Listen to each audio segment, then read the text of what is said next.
Jack, when I was in school, I had a professor who used to say the worst thing a therapist could do was to validate an irrational belief or something that wasn't true to a patient or a client or a loved one. What do you say to that? How does that play out?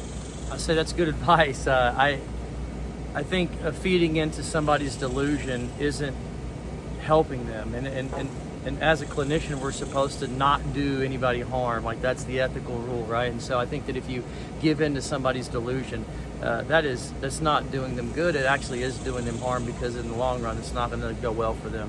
Delusion is a good word, but I want to soften that word, because I've heard people tell me that they do certain things because of their upbringing. And I could validate that and say, you know what, you had a rough upbringing, and so it's okay that you do that.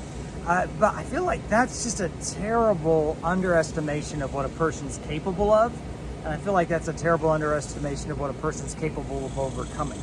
Yeah, I mean, we should give ourselves permission to be human, to make mistakes. But if you're living out something that you know isn't good for you, you know that's wrong, or you know that's inappropriate, or it's not good, you shouldn't be seeking validation for that. You should be seeking somebody to give you maybe another way, an alternative path, and then you can wrestle with those things and pick the way you choose. But just to feed into something, I'm not going to help somebody feed into something that I can see is going to cause them harm.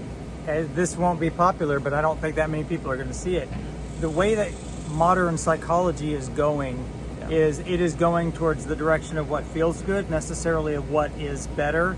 So I talk to people who come into my office and say, you know what, I don't like what you're saying to me. You just don't understand my situation. What you're saying to me when you say that is that I can't overcome this situation. Now, it is incumbent upon a therapist to recognize that you're going through an experience and that you're in it. But it is a disservice for me to look at somebody who's telling me that they have to suffer, and this is how they're going to be sick, and this is how they're going to get better. Obviously what they're doing isn't working. So we don't want to look at a person and say, your situation can't get any better because things just are what they are. You can always change your situation. Yeah, there's ways to find coping skills that are healthy and appropriate for your life, that's conducive to having a good future and being successful and happy and having purpose. But if we're handling things in ways that are harmful to us, that aren't helping us, and all we're trying to do is seek somebody to validate that, it's not a good thing. And as counselors, if we do that, I do believe that we would be doing that client harm. If you leave counseling every single session and you feel wonderful, that may be a good thing, and maybe that's what you're looking for. But I would suggest that change is uncomfortable, and it doesn't always leave you feeling good. I tell people sometimes, if they're thinking about leaving because they're mad, to sleep on it. And maybe if you feel that way, then maybe you're probably right. But if you sleep on it and you realize that maybe I'm unhappy because what I'm being challenged to do is going to upset what I've always known, well, you might wait and see if it could lead to something different. Do the same thing all the time, get the same result. Do something a little different, you might change your life.